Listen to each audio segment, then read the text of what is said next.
بسم اللہ الرحمن الرحیم نحمدہ ونصلی علی رسولہ الکریم اما بعد باب الوضوء فی آنیۃ الصفر، پیتل کے برتن میں وضو کرنے کے بارے میں یہ باب ہے۔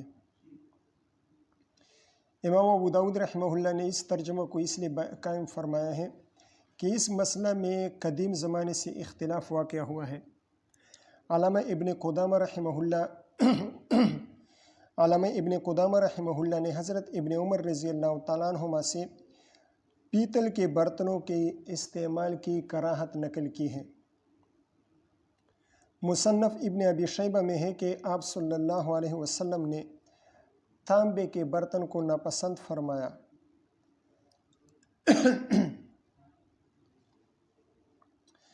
تو ابن عمر رضی اللہ تعالیٰ عنہما نے جو پیتل کے برتن کے استعمال کو مکروہ شمار فرمایا ہے، یا نبی علیہ الصلوۃ والسلام نے تانبے کے برتن کو ناپسند فرمایا ہے، تو یہ اولویت پر محمول ہے۔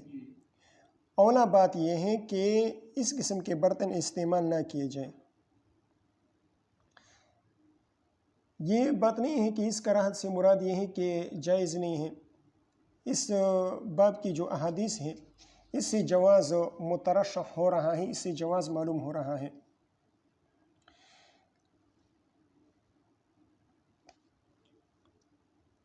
جواز کی جو روایات ہیں وہ حد شہرت تک پہنچی ہوئی ہیں۔ امام غزالی رحمہ اللہ نے بھی تانبے کے برتن کے استعمال کو مکروہ شمار کیا ہے، اور وجہ یہ بیان کی ہے کہ ملائکہ کو اس کی بو ناپسند ہے۔ لیکن اس باب میں جو احادیث آ رہی ہے وہ کراہت کے خلاف پردال ہے۔ عام علماء کرام کے ہاں ہر قسم کے برتن کو استعمال کرنا وہ مباح ہے، چاہے وہ قیمتی برتن ہو جیسے کہ یاقوت ہو گیا، شیشے کے برتن ہو گئے، یا پیتل کے برتن ہو گئے، یا کم قیمت کے ہو جیسے کہ مٹی کے برتن ہو گئے یا لکڑی کے برتن ہو گئے۔ تو یہ کم قیمت اور خسیس قسم کے برتن جو ہیں ان کو بھی استعمال کرنا یہ جائز اور مباح ہے، بلکہ مٹی کے برتن کو استعمال کرنا یہ زیادہ مناسب ہے، اس لیے کہ یہ اقرب الی التواضع ہے۔ البتہ ابن عمر رضی اللہ تعالیٰ عنہ سے منقول ہے کہ انہوں نے پیتل کے برتن اور سیسے کے بنے ہوئے برتنوں میں وضو کو مکروہ شمار کیا ہے، اس لیے کہ وہ علت کیا ہے، ممانعت کی علت کیا ہے؟ ممانعت کی علت یہ ہے کہ اس قسم کے برتنوں میں پانی جلدی متغیر ہو جاتا ہے، اور یہ بھی ایک قول کہا گیا ہے اس کی ممانعت کے بارے میں، یہ بھی قول کیا گیا ہے کہ فرشتوں کو تانبے کی بو ناپسند ہے۔ بہرحال عام علماء کرام کے ہاں تانبے کے برتن یا پیتل کے برتن استعمال کرنا جائز ہے، اور جواز پر دلیل یہ روایت ہے، اس باب کی جو روایت ہے یہ جواز پر دال ہے۔ بسند المتصل منا الى الامام ابی داود رحمہ اللہ تعالی انہ قال حدثنا موسى بن اسماعیل قال حدثنا حماد قال اخبرنی صاحب لی عن ہشام بن عروہ۔ اس میں حماد بن سلمہ رحمہ اللہ روایت کرتے ہیں، وہ فرماتے ہیں اخبرنی صاحب لی، اور اگلی روایت میں ہے عن حماد بن سلمہ عن رجل، صاحب لی یا عن رجل، اس سے مراد شعبۃ بن الحجاج ہے۔ یہ جو مبہم ہے اس سے مراد کون ہے؟ شعبۃ بن الحجاج ہے۔ اس پر بہت سارے قرائن ہیں کہ اس سے مراد شعبۃ بن الحجاج ہے، لیکن دونوں جگہ مبہم ذکر کیا ہے، ابہام کی وجہ سمجھ میں نہیں آتی کہ کیوں مبہم ذکر کیا ہے۔ بہرحال کون مراد ہے؟ شعبۃ بن الحجاج۔ ان عائشہ رضی اللہ تعالیٰ عنہ قالت کنت اغتسل انا ورسول اللہ صلی اللہ علیہ وسلم فی طور من شبہ۔ حضرت عائشہ رضی اللہ تعالیٰ عنہ فرماتی ہیں کہ میں اور رسول اللہ صلی اللہ علیہ وسلم طور، پہلے بھی یہ گزر چکا ہے، لکڑی کا برتن ہوتا ہے جس سے وضو کیا جاتا ہے، کبھی کبھار اس کو پانی پینے کے لیے، کھانا کھانے کے لیے بھی استعمال کیا جاتا ہے۔ تو میں اور رسول اللہ صلی اللہ علیہ وسلم طور سے وضو غسل کیا کرتے تھے، من شبہ، یہ طور کس سے بنا ہوا ہوتا تھا؟ شبہ سے بنا ہوا ہوتا تھا۔ یہ تانبے کی ایک قسم ہے، تانبے کی ایک اغتسلو، غسل میں وضو بھی آ جاتا ہے نا، تو اس وجہ سے ترجمۃ الباب کے ساتھ مناسبت پیدا ہو جاتی ہے کہ غسل میں وضو بھی آ جاتا ہے۔ شبہ یہ پیتل کی ایک قسم ہے۔ شبہ اس کو اس لیے کہا جاتا ہے کہ اس کی مشابہت ہوتی ہے سونے کے ساتھ، سونے کے ساتھ مشابہت ہوتی ہے تو اس وجہ سے شبہ کہتے ہیں۔ اگلی روایت ہے وبہ قال حدثنا محمد بن العلاء ان اسحاق بن منصور حدثهم عن حماد بن سلمۃ۔ اسحاق حضرت محمد بن العلاء فرماتے ہیں کہ اسحاق بن منصور نے ہمیں حدیث بیان کی، یعنی اسحاق بن منصور نے ایک جماعت کو حدیث بیان کی، اس جماعت میں محمد بن العلاء رحمہ اللہ بھی بیٹھے ہوئے تھے۔ عن حماد بن سلمۃ عن رجل عن ہشام عن ابیہ عن عائشہ رضی اللہ تعالیٰ عنہ وعنہم عن النبی صلی اللہ علیہ وسلم بنحوہ۔ یہ بھی ماقبل والی روایت کی طرح روایت ہے۔ امام ابو داؤد رحمہ اللہ فرماتے ہیں کہ یہ حدیث دو طرح سے منقول ہے، دو طرح سے منقول ہے۔ ایک طریق میں انقطاع ہے اور دوسری طریق میں یعنی اتصال ہے۔ دوسری روایت میں ہشام بن عروہ اپنے والد محترم عروۃ بن زبیر سے روایت کرتے ہیں تو وہ متصل ہے۔ وہ کیا ہے؟ متصل ہے، ٹھیک ہے۔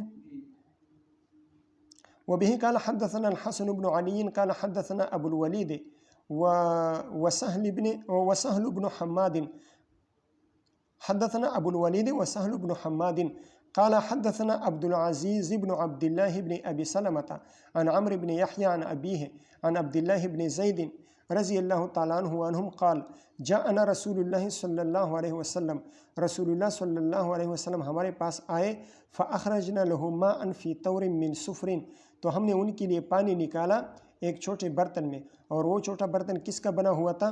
پیتل کا بنا ہوا تھا۔ فتوضأ منہ یہاں پر نہیں ہے، فتوضأ منہ، اس برتن سے وضو فرمایا۔ ابن ماجہ کی روایت میں فتوضأ بہ کے الفاظ ہیں۔ باب فی التسمیۃ علی الوضوء، یعنی ھذا باب فی بیان التسمیۃ عند الوضوء علی الوضوء هل هو واجب ام لا، وضو کرتے وقت تسمیہ پڑھنا، بسم اللہ پڑھنا، یہ واجب ہے یا واجب نہیں ہے؟ تو جمہور کے ہاں تسمیہ علی الوضوء یہ واجب نہیں، اور اس کے متعدد وجوہات ہیں۔ ایک تو یہ کہ جو تسمیہ پر دلالت کرنے والی روایت ہیں، اس میں جو روایت آ رہے ہیں لا وضوء، بلکہ پہلے روایت پڑھ لیں۔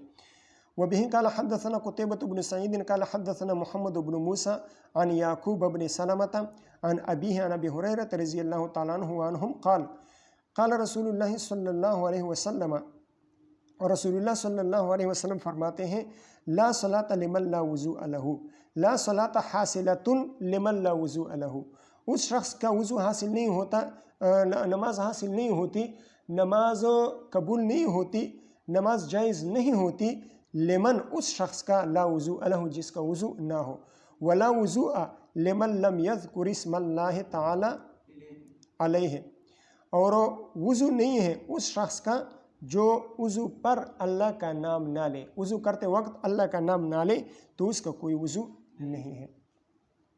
اب اختلاف سنیں، تسمیہ علی الوضو یہ واجب ہے یا نہیں؟ تو جمہور کے ہاں تسمیہ علی الوضو واجب نہیں ہے۔ کیوں واجب نہیں ہے؟ اس لیے واجب ہے، ایک تو یہ کہ یہ جو حدیث آپ نے پڑھی یہ حدیث دیگر احادیث کے مقابلے میں مستند نہیں ہے، اور صحیح احادیث میں تسمیہ علی الوضو کا کوئی ذکر نہیں ہے، لہٰذا یہ حدیث دیگر احادیث کے مقابلے میں مرجوح ہے، اور اس حدیث سے تسمیہ علی الوضو کے وجوب پر استدلال نہیں کیا جا سکتا۔ دوسری بات یہ ہے کہ صفت وضوء النبی صلی اللہ علیہ وسلم کی حکایت سے متعلق جتنی بھی روایات ہیں،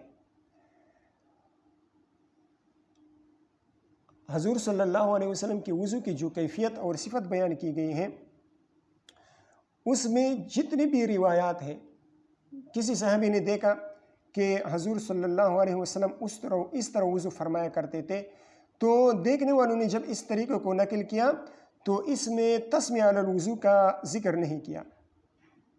اگر تسمیہ علی الوضو واجب ہوتا تو کسی نہ کسی روایت میں تو اس کا ذکر آ جاتا، لیکن کسی بھی روایت میں حضور صلی اللہ علیہ وسلم کی صفت وضو میں تسمیہ علی الوضو کا ذکر نہیں ہے۔ تیسری وجہ یہ ہے کہ ایک روایت میں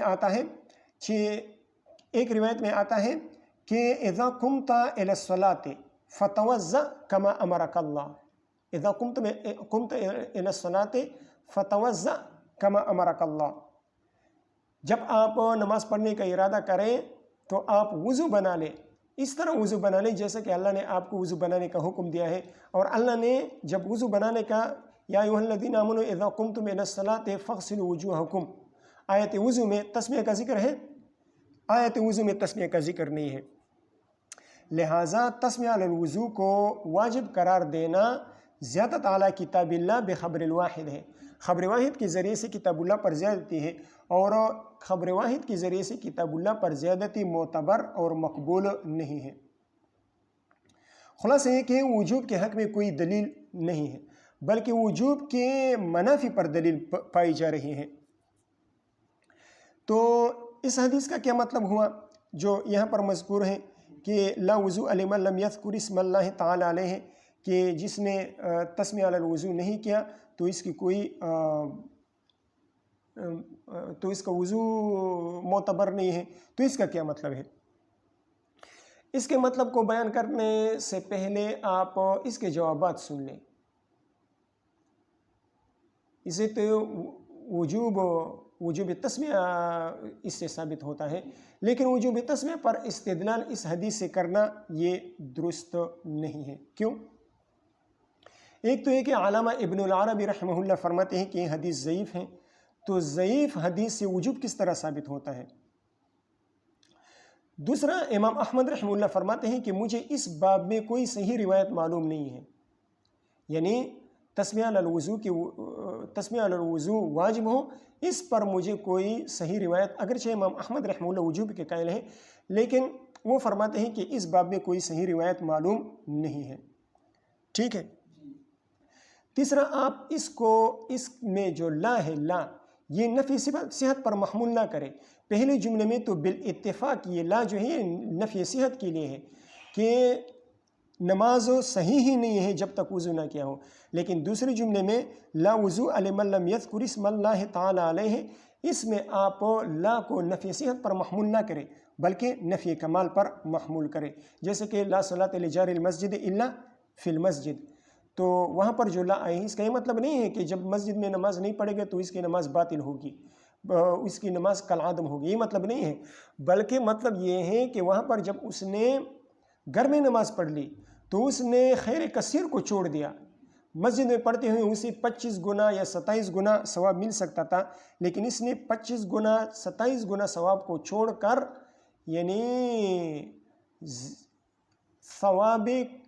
یعنی زیادہ ثواب کو چھوڑ کر اس نے تھوڑے ثواب پر اکتفا کر لیا، تو وہاں پر کمال کی نفی ہے۔ تو اسی طرح یہاں پر بھی نفی کس کے لیے ہوگی؟ نفی کمال کے لیے ہوگی کہ اس کی نماز کامل نہیں ہے۔ ٹھیک ہے۔ ایک روایت آ رہی ہے، ایک روایت میں آتا ہے کہ رسول اللہ صلی اللہ علیہ وسلم نے فرمایا کہ من توضأ وذکر اسم اللہ تعالی علیہ کان طہورا لجمیع بدنہ ومن توضأ ولم یذکر اسم اللہ علیہ کان طہورا لاعضاء وضوئہ او کما قال علیہ الصلاۃ والسلام۔ رسول اللہ صلی اللہ علیہ وسلم فرماتے ہیں کہ جس نے وضو کر لیا اور بسم اللہ پڑھ لی تو یہ وضو اس کے پورے بدن کے لیے وہ طہور ثابت ہوگا اور پورا بدن پاک ہو جائے گا، پورے بدن کے گناہ وہ معاف ہو جائیں گے۔ اور اگر کسی نے وضو کر لیا لیکن بسم اللہ نہیں پڑھی تو یہ وضو اس کے اعضاء وضو کے لیے تو طاہر بن جائے گا، لیکن باقی بدن کے لیے وہ طاہر نہیں بنے گا۔ ٹھیک ہے۔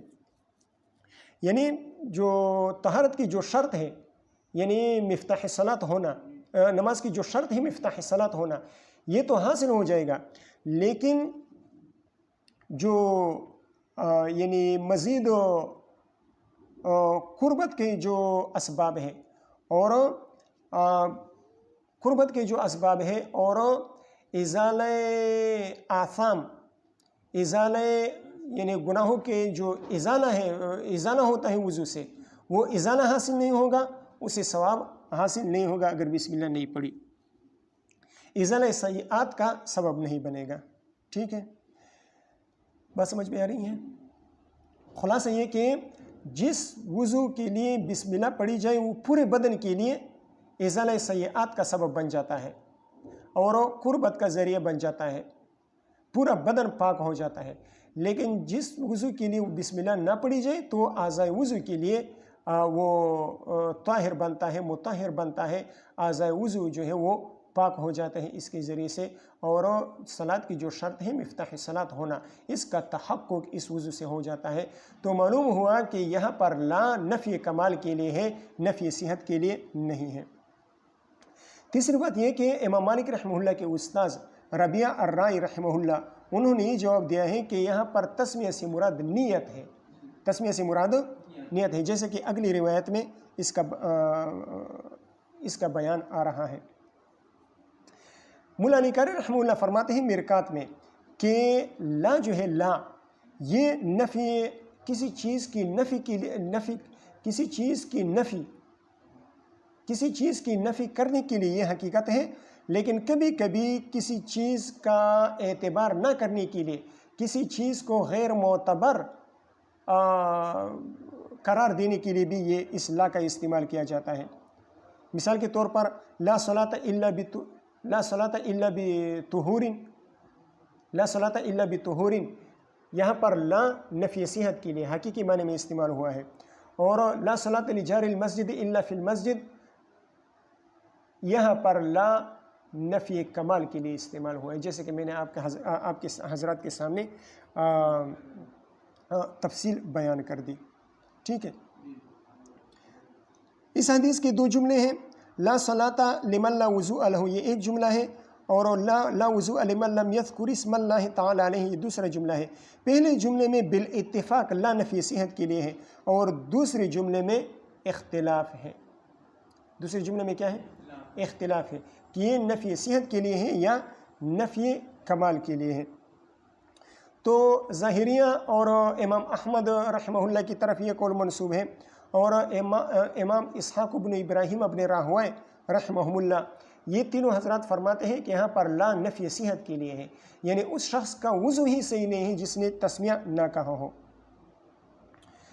ان کے مقابلے میں شوافع، احناف اور امام مالک رحمہ اللہ کے استاذ ربیعہ الرائی، جو فقہ مدینہ میں سے بڑے جلیل القدر فقیہ ہیں، ان کا مذہب یہ ہے کہ تسمیہ فی ابتداء الوضو یہ سنت ہے، تسمیہ فی ابتداء الوضو واجب نہیں ہے بلکہ سنت ہے۔ تو ان حضرات کے ہاں یہ لا کس پر محمول ہوگا؟ لا نفی کمال پر محمول ہوگا۔ ظاہریہ امام احمد اور امام اسحاق رحمہ اللہ نے احادیث الباب سے استدلال کیا ہے۔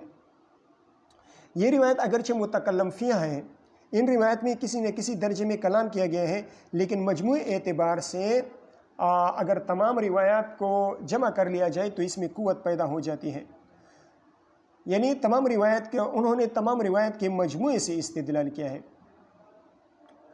اور دوسرے گروہ کے یعنی امام صاحب، امام شافعی، امام مالک اور ربیعہ الرائی رحمہ اللہ، ان کی دلیل یہی روایت ہے جو ابھی میں نے آپ حضرات کے سامنے عرض کر دی۔ دارقطنی کی روایت ہے، بیہقی کی روایت ہے، ابن عمر رضی اللہ تعالیٰ عنہما کی، حضور صلی اللہ علیہ وسلم فرماتے ہیں من توضأ وذکر اسم اللہ علیہ کان طہورا لجمیع بدنہ ومن توضأ ولم یذکر اسم اللہ علیہ کان طہورا لاعضاء وضوئہ۔ تو اس حدیث سے معلوم ہوتا ہے کہ اس حدیث الباب میں لا نفی کمال کے لیے ہے، نفی صحت کے لیے نہیں ہے۔ ٹھیک ہے، دوسری دلیل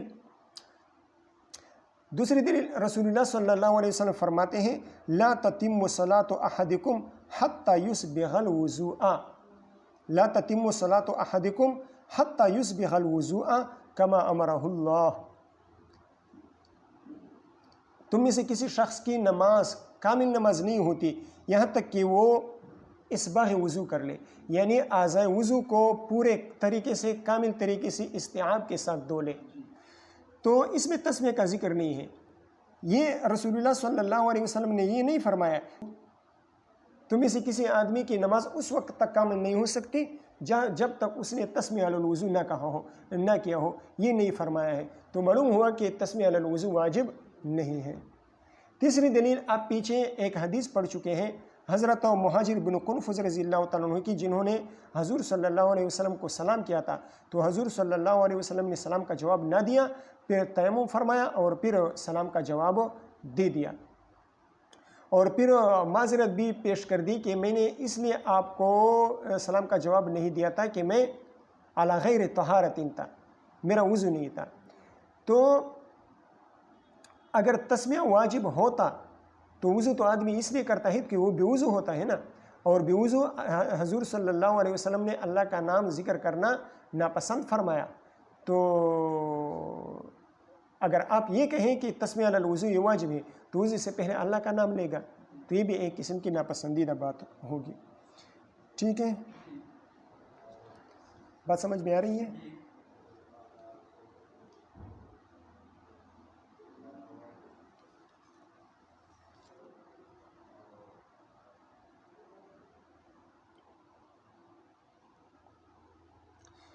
وبه قال حدثنا أحمد بن عمرو بن السرح قال حدثنا ابن وهب عبد الله بن وهب عن الدراوردي عبد العزيز بن محمد قال وذكر ربيعة أن تفسير حديث النبي صلى الله عليه وسلم لا وضوء لمن لم يذكر اسم الله عليه۔ امام مالک رحمہ اللہ کے استاذ حضرت ربیعہ رائی رحمہ اللہ تعالی، انہوں نے لا وضوء لمن لم يذكر اسم اللہ تعالی علیہ اس حدیث کی تفسیر بیان کی ہے۔ اس حدیث کی تفسیر بیان کی ہے، وہ فرماتے ہیں انہ الذی یتوضأ ویغتسل ولا ینوی وضوءا للصلاۃ ولا غسلا للجنابۃ۔ وہ اس حدیث کی تشریح میں فرماتے ہیں کہ انہ یعنی ان الذی لا یذکر اللہ علی الوضوء، انہ میں ضمیر کہاں راجع ہے؟ اس شخص کی طرف راجع ہے جو تسمیہ علی الوضو نہیں کرتا، یعنی وہ شخص جو تسمیہ علی الوضو نہیں کرتا، الذی یہ وہ شخص ہے یتوضأ ویغتسل جو وضو کرتا ہے اور غسل کرتا ہے، ولا ینوی وضوءا للصلاۃ وضو کرتے وقت وہ وضو للصلاۃ کی نیت نہیں کرتا، اور غسل کرتا ہے اور غسل کرتے وقت غسل لرفع الجنابہ نہیں کرتا، جنابت کو رفع کرنا، جنابت کو زائل کرنے کی نیت نہیں کرتا۔ تو یہ اس شخص کے بارے میں ہے یہ حدیث۔ مطلب یہ ہے کہ حضرت ربیعہ رائی رحمہ اللہ نے اس ذکر کو نیت کے معنی میں لیا ہے۔ وہ فرماتے ہیں کہ نسیان کا محل کیا ہے؟ دل ہے، نسیان کا محل دل ہے، اور نسیان کا ضد وہ ذکر ہے، تو ذکر کا محل بھی دل ہوگا، اور جب جو ذکر دل سے کیا جاتا ہے اس کو نیت کہا جاتا ہے۔ ذکر نسیان کا محل کیا ہے؟ دل ہے، تو جب نسیان کا محل دل ہے تو نسیان کا جو ضد ہے یعنی ذکر، اس کا محل بھی دل ہوگا، اور دل سے جو ذکر کیا جاتا ہے وہ ذکر قلبی ہوتا ہے، جس کو نیت سے تعبیر کیا جاتا ہے، جس کو نیت سے تعبیر کیا جاتا ہے۔ تو یہاں پر انہوں نے لم یذکر اسم اللہ تعالی علیہ اس کو نیت پر محمول کیا ہے کہ اس سے مراد نیت ہے، لیکن علامہ بدر الدین عینی رحمہ اللہ نے اس پر رد فرمایا ہے۔ وہ فرماتے ہیں کہ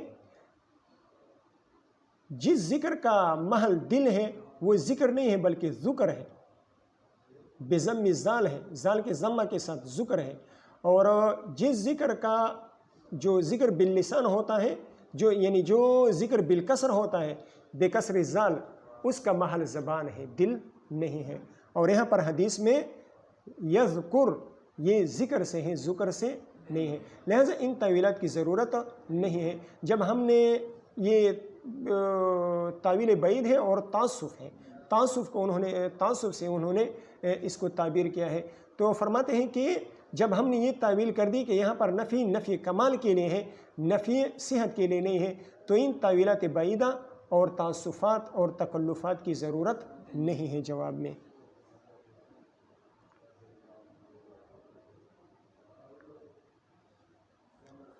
باب فی الرجل يدخل يده في الإناء قبل أن يغسلها، هذا باب في بيان حكم الرجل إذا دخل يده في الإناء قبل أن يغسلها هل يجوز ذلك أم لا؟ وَهَلْ يَتَنَجَّزُ الْمَاءُ بِذَلِكَ أَمْ لَا هَلْ يَتَنَجَّزُ الْمَاءُ بِذَلِكَ أَمْ لَا یہ باب ہے اس شخص کے بارے میں جو ہاتھ دھونے سے پہلے برتن میں داخل کرتا ہے، آیا اس کے لیے ادخال الید قبل الغسل یہ جائز ہے یا نہیں، اور اگر ادخال الید قبل الغسل کر لیا تو اس سے پانی نجس ہوتا ہے یا نہیں، تو اس سلسلے میں یہ باب قائم کیا گیا ہے۔ یہاں پر دو مسئلے ہیں، ایک مسئلے کا تعلق صفت وضو سے ہے کہ جب آدمی وضو شروع کرے تو اسے کس طرح آغاز کرنا چاہیے آغاز کس طرح کرنا چاہیے۔ تو اس بات پر تو سب کا اتفاق ہے کہ وضو سے پہلے غسل یدین مسنون ہے، واجب یا فرض نہیں ہے۔ یہ ہاتھ دھونا یہ وضو کا ایک مستقل ادب ہے، اور نبی کریم صلی اللہ علیہ وسلم کی وضو کی حکایت سے متعلق جو روایات ہیں ان روایات سے یہ ادب مستفاد ہے کہ حضور صلی اللہ علیہ وسلم وضو سے پہلے ہاتھوں کو دھویا کرتے تھے۔ دوسرا مسئلہ جو ان احادیث میں بیان کیا گیا ہے اور جس کے لیے امام ابو داؤد رحمہ اللہ نے اس ترجمہ کو قائم فرمایا ہے، اور اس مسئلے کا بنیادی طور پر صفت وضو سے اور کیفیت وضو سے تعلق نہیں ہے، بلکہ احکام المیہ سے اس کا تعلق ہے، احکام المیہ سے اس کا تعلق ہے۔ اور ان روایت کا حاصل یہ ہے کہ اگر ایک شخص نیند سے بیدار ہو جائے تو چونکہ احتمالی نجاست موجود ہے، یا اگر احتمالی نجاست نہ ہو تو کم از کم احتمال تلوث بالادران یعنی میل کچیل کے ساتھ ہاتھ کے ملوث ہونے کا احتمال موجود ہے، لہٰذا ان دو احتمالات کی بنا پر وہ پانی میں ہاتھ نہ ڈالے، اس لیے کہ اگر پانی میں ہاتھ ڈالے گا تو نجاست ماء کا اندیشہ ہے۔ کس صورت میں؟ جب احتمال نجاست یعنی ہاتھ پر نجاست کا احتمال ہو تو اس صورت میں پانی کے نجس ہونے کا اندیشہ ہے، اور اگر احتمال نجاست نہ ہو ہاتھ پر تو تب بھی ہاتھ دھونے سے پہلے پانی میں نہیں ڈالنا چاہیے، اس لیے کہ اگرچہ احتمال نجاست کا اندیشہ تو موجود نہیں ہے، لیکن کم از کم تلوث ماء کا اندیشہ تو ہے ہی۔ جس طرح طہارت ماء کا اہتمام کرنا چاہیے، اسی طرح نظافت ماء کا بھی اہتمام کرنا چاہیے۔ جس طرح پانی کو نجاست سے بچانا ضروری ہے، اسی طرح پانی کو صاف رکھنا بھی ضروری ہے، پانی کی نظافت کا بھی اہتمام کرنا چاہیے۔ تو کسی بھی صورت میں پانی میں ہاتھ نہیں ڈالنا چاہیے، چاہے احتمال نجاست ہو یا احتمال ادران ہو یعنی میل کچیل اوساخ کا احتمال ہو، دونوں صورتوں میں ہاتھ دھونے سے پہلے پانی میں نہیں ڈالنا چاہیے۔ طہارت کا اطمینان اس وقت تک نہیں ہو سکتا جب تک تلوث الید بالنجاست کا کوئی اندیشہ باقی نہ ہو،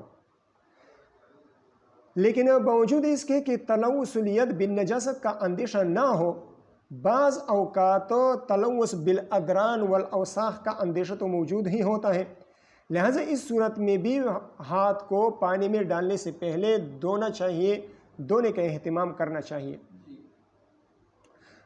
خلاصہ یہ کہ اس ترجمۃ الباب میں جو روایات ہیں ان کا تعلق احکام المیہ سے ہے، اگرچہ بعض حضرات نے ان روایات کو آداب الوضو پر بھی محمول کیا ہے، لیکن بہرحال ظاہر یہ ہے کہ اس کا تعلق احکام المیہ سے ہے، آداب وضو سے اس کا تعلق نہیں ہے۔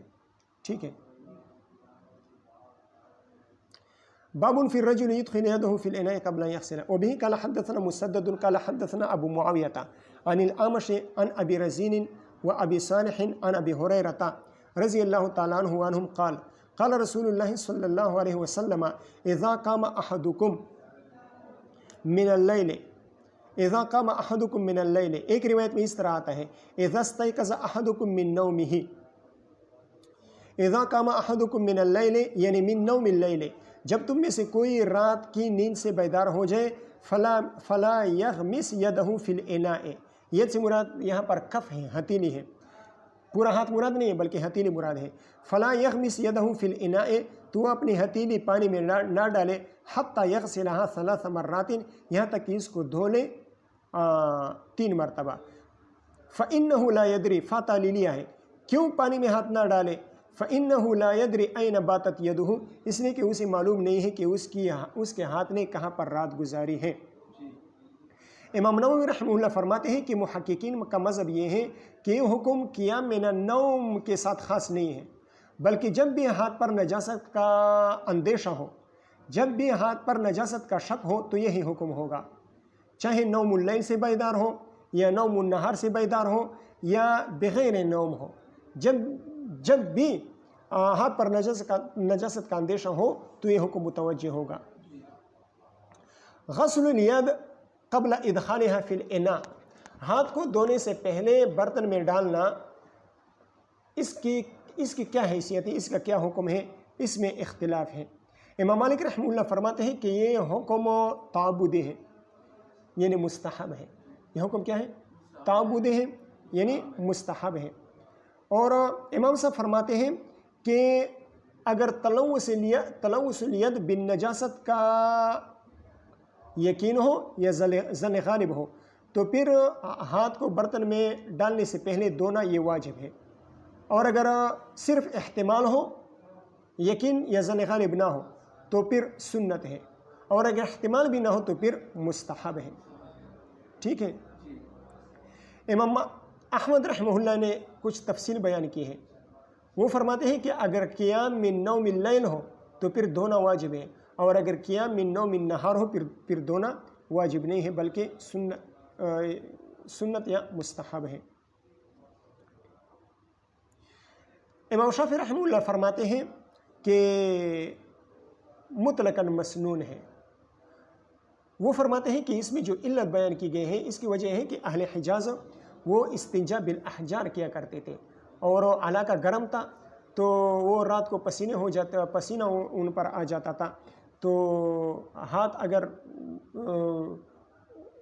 یہ قبل یا دبر پر، زگر پر یا دبر پر اگر ہاتھ لگ جاتا تو پھر ہاتھ بھی نجس ہو جاتا، اس لیے کہ پسینہ ہوتا تھا تو ہاتھ بھی نجس ہو جاتا، تو اس وجہ سے حضور صلی اللہ علیہ وسلم نے دھونے کا حکم دیا۔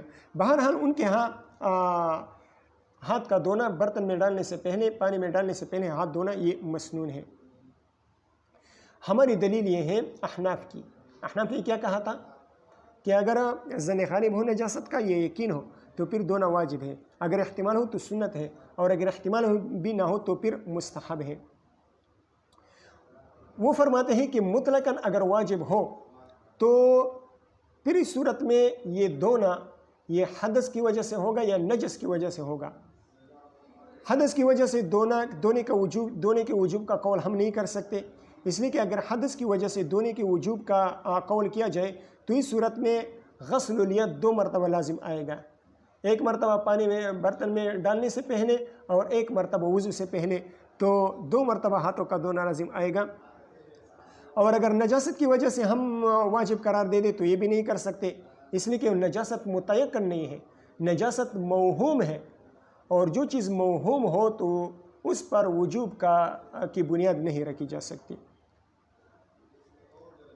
وجوب کی بنیاد نہیں رکھی موہوم کی۔ فَإِنَّهُ لَا يَدْرِي أَيْنَ بَاتَتْ، اس لیے اسے معلوم نہیں ہے کہ ہاتھ نے کہاں رات گزاری ہے، تو یہ ایک موہوم سی صورتحال ہے، اور موہوم صورتحال سے وجوب پر استدلال نہیں کیا جا سکتا۔ ٹھیک ہے، لہٰذا وجوب کا قول تو درست نہیں ہے۔ اب کیا قول اختیار کیا جائے، استحباب کا یا ندب کا قول اختیار کیا جائے کہ مستحب ہے یا ندب ہے۔ ٹھیک ہے، دوسری بات یہ ہے کہ ہاتھ میں اصل طہارت ہے، ہاتھ میں اصل طہارت ہے، تو شک کی بنا پر اور احتمال کی بنا پر پاک ہاتھ کو نجس قرار نہیں دیا جا سکتا۔ خلاصہ یہ کہ نہیں تحریم کے لیے نہیں ہے بلکہ نہیں تنزیہ کے لیے ہے، اور اس کی مثال بھی موجود ہے۔ ایک حدیث میں آتا ہے، حضرت ابو ہریرہ رضی اللہ عنہ فرماتے ہیں، مسلم شریف کی روایت ہے، حضرت ابو ہریرہ رضی اللہ عنہ فرماتے ہیں کہ رسول اللہ صلی اللہ علیہ وسلم نے فرمایا، اذا استيقظ احدكم من منامه فليستنثر 3 مرات، جب تم میں سے کوئی نیند سے بیدار ہو جائے تو وہ 3 مرتبہ ناک میں پانی ڈال کر زور سے باہر پھینک کے استنثار کر لے، استنثار پانی کو ناک سے باہر پھینکنے کو کہا جاتا ہے، نثر سے ہے نا، نثر، اور نثر پھیلانے کو کہا جاتا ہے۔ تو جب آپ زور سے ناک سے پانی باہر پھینکیں گے تو یہ پھیل جاتا ہے، تو اس وجہ سے استنثار کہتے ہیں۔ وجہ کیا بیان کی؟ فَإِنَّ الشَّيْطَانَ يَبِيتُ عَلَى خَيَاشِيمِهِ، اس لیے کہ شیطان اس کے خیشوم میں رات گزارتا ہے۔ تو دیکھیں اس میں بھی بالکل اسی طرح کی صورتحال بیان کی گئی ہے جیسا کہ حدیث الباب میں آپ نے پڑھا، اِذَا اسْتَيْقَظَ أَحَدُكُم مِّن مَّنَامِهِ فَلْيَسْتَنثِرْ 3 مرات، حالانکہ استنثار کسی کے ہاں بھی واجب نہیں ہے۔ تو جب اس مسلم شریف کی روایت سے استنثار کے وجوب پر استدلال نہیں کیا جا سکتا، تو اسی طرح حدیث الباب میں بھی غسل الید کے وجوب پر استدلال نہیں کیا جا سکتا۔ بہرحال اس آدمی نے اگر ہاتھ دھوئے بغیر پانی میں ڈال دیا تو جمہور کے ہاں پانی ناپاک نہیں ہوگا۔ البتہ حسن بصری رحمہ اللہ سے منقول ہے کہ وہ اس صورت میں پانی کی ناپاکی کے قائل ہیں۔ وہ فرماتے ہیں کہ بعض روایت میں یہ بھی آیا ہے کہ اس قسم کے پانی کو پھر بہا دیا جائے، اس قسم کے پانی کے بہانے کا تذکرہ ملتا ہے۔ لیکن محدثین فرماتے ہیں کہ حدیث میں جو زیادتی ہے، احراق الماء کی جو زیادتی ہے، پانی بہانے کی جو زیادتی ہے، وہ زیادتی ضعیف ہے۔ بات سمجھ میں آ گئی؟ ٹھیک ہے۔ بہرحال وہی بات ہے، اصل بات وہی ہے کہ ہاتھ میں اصل طہارت ہے تو اور پانی میں بھی اصل طہارت ہے، تو جب تک یقین نہ ہو کہ ہاتھ پر نجاست لگی ہوئی ہے اس وقت تک ہم اس پاک ہاتھ کو ناپاک قرار نہیں دے سکتے، اور جب پاک ہاتھ کو ناپاک قرار نہیں دے سکتے تو پانی بھی پاک ہی ہوگا اگر کسی نے ہاتھ ڈال دیا۔ ٹھیک ہے۔ اس روایت سے چند مسائل مستنبط ہوتے ہیں، اس روایت سے فقہاء کرام نے چند مسائل مستنبط کیے ہیں۔ کیا وقت ہوا؟ اچھا وقت ہے۔ پہلا مسئلہ یہ ہے کہ ماء قلیل میں نجاست مؤثر ہے، اگرچہ پانی متغیر نہ ہوا ہو تب بھی ماء قلیل میں نجاست اثر کرتا ہے، اس کو ناپاک بناتا ہے۔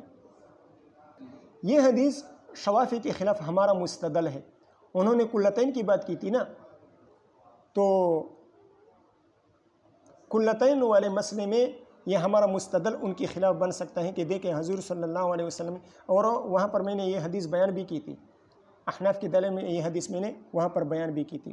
دوسرا مسئلہ اس سے یہ ثابت ہوتا ہے کہ نجاست کو 3 مرتبہ دھونا یہ مستحب ہے۔ ولوغ القلب والی صورت کے علاوہ کسی بھی نجاست کے بارے میں 3 مرتبہ سے زیادہ دھونے کا حکم وارد نہیں ہوا ہے احادیث میں۔ البتہ ولوغ القلب کے بارے میں جیسا کہ آپ حضرات پڑھ چکے ہیں، 7 مرتبہ یا 8 مرتبہ کی روایات آپ پڑھ چکے ہیں۔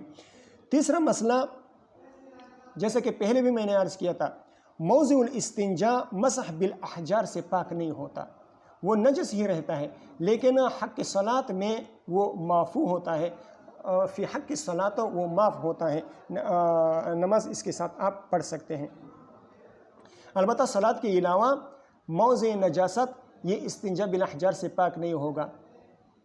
تو اگر کسی نے استنجاء بالاحجار کیا تھا اور اس کے ذکر یا دبر پر یعنی تری لگ گئی اور پھر وہ تری کپڑوں پر لگ گئی یا شلوار پر لگ گئی تو وہ کپڑے اور شلوار ناپاک ہو جائیں گے۔ بات سمجھ میں آ گئی؟ موضع الاستنجاء کو کیا لگ گیا؟ تری لگ گئی، وہ تر ہو گیا، بھیگ گیا پانی کے ساتھ، اور پھر وہ تری کپڑوں یا شلوار کو لگ گئی تو کپڑے اور شلوار ناپاک ہو جائیں گے۔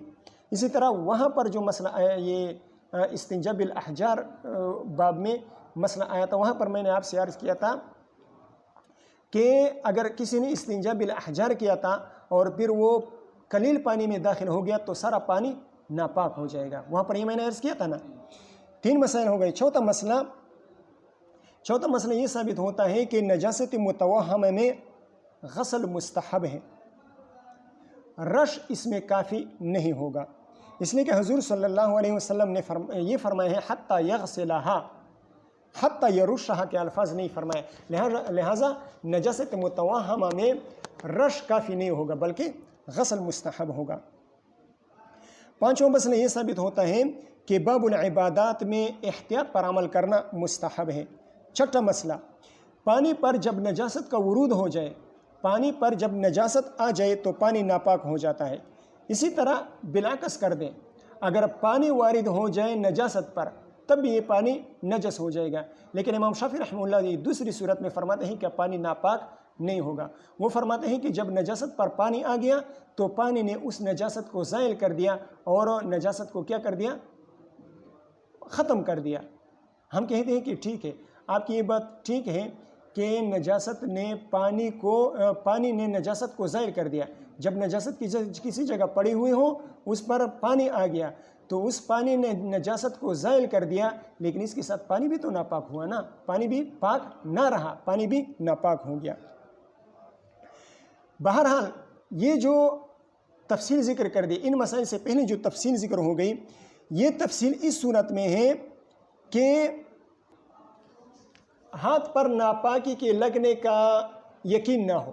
اگر ہاتھ پر ناپاکی کے لگنے کا یقین ہو تو بالاتفاق ہاتھ دھونا واجب ہوگا برتن اور پانی میں داخل کرنے سے پہلے، اس لیے کہ حضور صلی اللہ علیہ وسلم نے علت بیان کی ہے کہ جو علت بیان کی ہے حضور صلی اللہ علیہ وسلم وہ شک پر محمول ہے، لہٰذا جب علت منتفی ہوگی یعنی شک نہیں ہوگا تو کراہت بھی منتفی ہوگی، لیکن جب علت میں یقین ہوگا تو پھر کراہت یقینی ہوگی، پھر دھونے سے پہلے برتن میں داخل کرنا یہ جائز نہیں ہوگا بلکہ مکروہ ہوگا۔ اذا اراد احدکم، اچھا روایت تو ہو گئی نا؟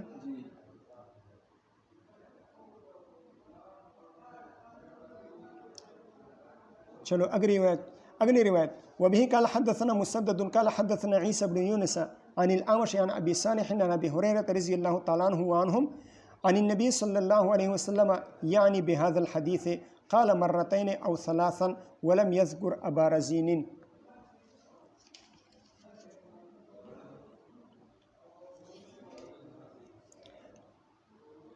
امام ابو داؤد رحمہ اللہ اس دوسری روایت کو یہاں پر لے کر آئے ہیں۔ ان کا مقصد یہ ہے کہ مسدد رحمہ اللہ نے جس طرح یہ روایت ابو معاویہ عن اعمش کی طریق سے روایت کی ہے، اسی طرح مسدد بن مسرہد رحمہ اللہ نے یہی روایت عیسی بن یونس عن الاعمش کی طریق سے بھی روایت کی ہے، لیکن دونوں حدیثوں میں دو جگہ اختلاف ہے، ایک اختلاف فی المتن ہے اور ایک اختلاف فی السند ہے۔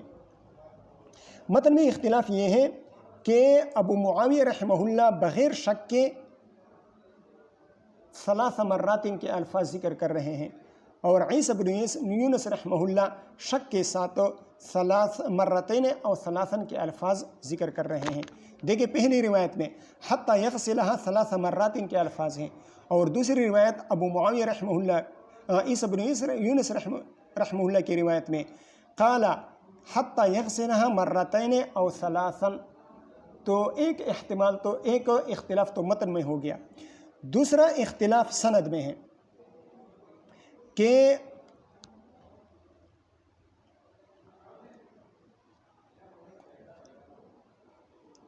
ابو معاویہ کی روایت میں اعمش ابو رزین اور ابو صالح دونوں سے روایت کرتے ہیں، جبکہ عیسی بن یونس رحمہ اللہ کی روایت میں اعمش صرف ابو صالح سے روایت کرتے ہیں، رزین کا تذکرہ نہیں کرتے، فرماتے ہیں ولم یذکر ابا رزین۔ عیسی بن یونس رحمہ اللہ نے ابو رزین کا تذکرہ نہیں کیا ہے، صرف ابو صالح کا تذکرہ کیا ہے، تو دو اختلاف ہو گئے۔ ایک اختلاف فی المتن ہو گیا کہ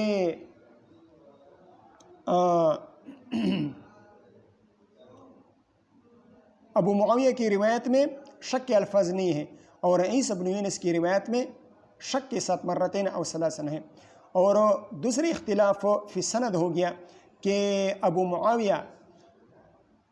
معاویہ کی طریق میں اعمش ابو رزین اور ابو صالح دونوں سے روایت کرتے ہیں، اور عیسی بن یونس کی روایت میں اعمش صرف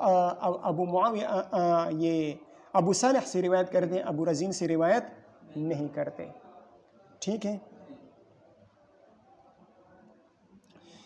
باب یحرک یدہ فی الاناء قبل ان یغسلها، یہ باب جو ہے یہ ترجمۃ الباب یہ اکثر نسخوں میں نہیں ہے، بعض نسخوں میں ہے لیکن اس کا کچھ جوڑ معلوم نہیں ہوتا، غیر مناسب جگہ پر یہ باب آئی ہے، غیر مناسب جگہ پر یہ باب آئی ہے، ورنہ اس میں جو روایت ہیں وہ ماقبل والے ترجمہ کے ساتھ متعلق روایات ہیں۔ وبه قال حدثنا احمد بن عمرو بن سرح ومحمد بن سلمة المرادي قال حدثنا ابن وهب عن معاوية بن صالح عن ابي مريم قال سمعت ابا هريرة رضي الله تعالى عنه وعنهم يقول سمعت رسول الله صلى الله عليه وسلم يقول اذا استيقظ احدكم من منامه، جب تم میں سے کوئی شخص اپنی نیند سے بیدار ہو جائے، سواء کان باللیل او بالنہار، فلا يدخل يده في الاناء، تو اپنے ہاتھ داخل نہ کرے فی الاناء برتن میں، یعنی لا يغمس يده في الماء الذي في الاناء، یعنی وہ ہاتھ نہ ڈالے اس پانی میں جو برتن میں ہے، اس پانی میں جو برتن میں ہے، حتی یغسلها 3 مرات، مطلب یہ ہے کہ ادخال سے مراد غمس ہے، ادخال سے مراد کیا ہے؟ غمس ہے، ڈبونا ہے، اپنے ہاتھ کو نہ ڈبوئے، حتی یغسلها 3 مرات، یہاں تک کہ اس کو 3 مرتبہ دھو لے۔ کیوں؟ وجہ کیا ہے؟ فإن أحدكم لا يدري أين باتت يده، اس لیے کہ تم میں سے کسی کو معلوم نہیں ہے کہ اس کے ہاتھ نے کہاں پر رات گزاری ہے۔ او قال أين كان فإنه لا يدري فإن أحدكم لا يدري أين كانت تطوف يده، او شک راوی کے لیے ہے، او قال فإن أحدكم لا يدري أين كانت تطوف يده فإن أحدكم لا يدري أين دارت يده على موضع نجاست ام لا، اس لیے کہ تم میں سے کسی کو معلوم نہیں ہے کہ اس کے ہاتھ نے نجاست کی جگہ پر رات گزاری ہے یا نجاست کے علاوہ کسی اور جگہ پر رات گزاری ہے۔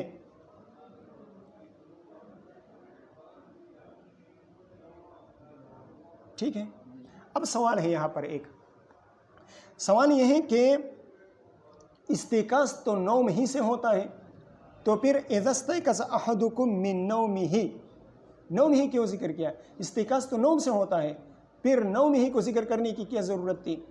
تو اس کا جواب یہ ہے کہ کبھی کبھی استيقاظ غفلت سے بھی ہوتا ہے، کوئی آدمی غافل ہوتا ہے، غفلت سے بیدار ہو جائے تو، اور کبھی کبھی کوئی آدمی اونگ رہا ہوتا ہے، سو نہیں رہا ہوتا بلکہ اونگ رہا ہوتا ہے، تو اونگ سے بھی استيقاظ ہوتا ہے۔ اس وجہ سے حضور صلی اللہ علیہ وسلم نے من نومہ کے الفاظ ذکر کیے ہیں۔ دوسرا سوال یہ ہے کہ ہر آدمی اپنی نیند سے بیدار ہوتا ہے، کوئی کسی اور کی نیند سے بیدار نہیں ہوتا۔ من نوم الغیر، استيقاظ من نوم الغیر نہیں ہوتا بلکہ استيقاظ من نوم ہی ہوتا ہے، تو یہاں پر من نوم ہی کی قید کو کیوں ذکر کیا ہے؟ ہر آدمی اپنی ہی نیند سے بیدار ہوتا ہے نا، کسی اور کی نیند سے تو بیدار نہیں ہوتا، تو پھر من نوم ہی کو ذکر کرنے کی کیا ضرورت پڑ گئی؟ بات سمجھ میں آ گئی؟ ہاں، کیا جواب ہے؟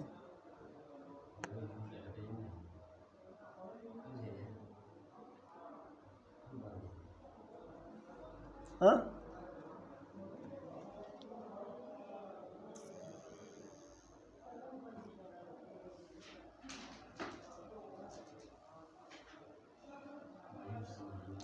آپ اتنی دیر سے کیوں آئے؟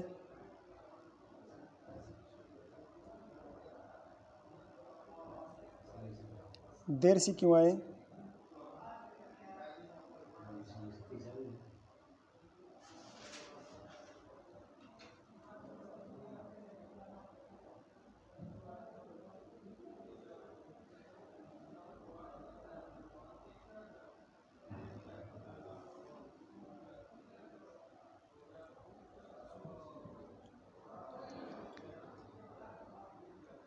سوال یہ ہوا کہ یہاں پر ہے اذا استيقظ احدكم من نومه، جب تم میں سے کوئی اپنی نیند سے بیدار ہو جائے، تو ہر آدمی اپنی نیند سے بیدار ہوتا ہے، کوئی تو کسی اور کی نیند سے بیدار نہیں ہوتا، تو پھر من نومه کہنے کی کیا ضرورت تھی؟ اس کا جواب یہ ہے کہ حضور صلی اللہ علیہ وسلم کے نوم کو خارج کرنے کے لیے ہے، اس لیے کہ حضور صلی اللہ علیہ وسلم کی نوم وہ ناقض للوضو نہیں تھی۔ تو حضور صلی اللہ علیہ وسلم کی نوم کو ان کی نیند کو خارج کرنے کے لیے من نومی ہی کہہ دیا کہ تم میں سے کوئی اپنی نیند سے بیدار ہو جائے۔ حضور صلی اللہ علیہ وسلم اگر سو جائے اور بیدار ہو جائے تو پھر ان کا وضو نہیں ٹوٹتا، ٹھیک ہے۔ اب اگر کوئی یہ کہے کہ احدکم، حضور صلی اللہ علیہ وسلم کی نیند کو نکالنے کے لیے اذا استيقظ احدکم یہ کافی تھا، جب تم میں سے کوئی، یعنی حضور صلی اللہ علیہ وسلم اپنی بات نہیں کر رہے، تم میں سے کوئی بیدار ہو جائے، تو حضور صلی اللہ علیہ وسلم تو احدکم سے نکل گئے، تو اس کا جواب یہ ہے کہ ٹھیک ہے وہ احدکم سے نکل گئے، لیکن من نومی ہی یہ زیادت تاکید کے لیے ہے، یہ تاکید کے لیے آیا ہے۔ کافی ہے؟ اب آنے کا کیا فائدہ؟ 50 منٹ درس ہوں گے۔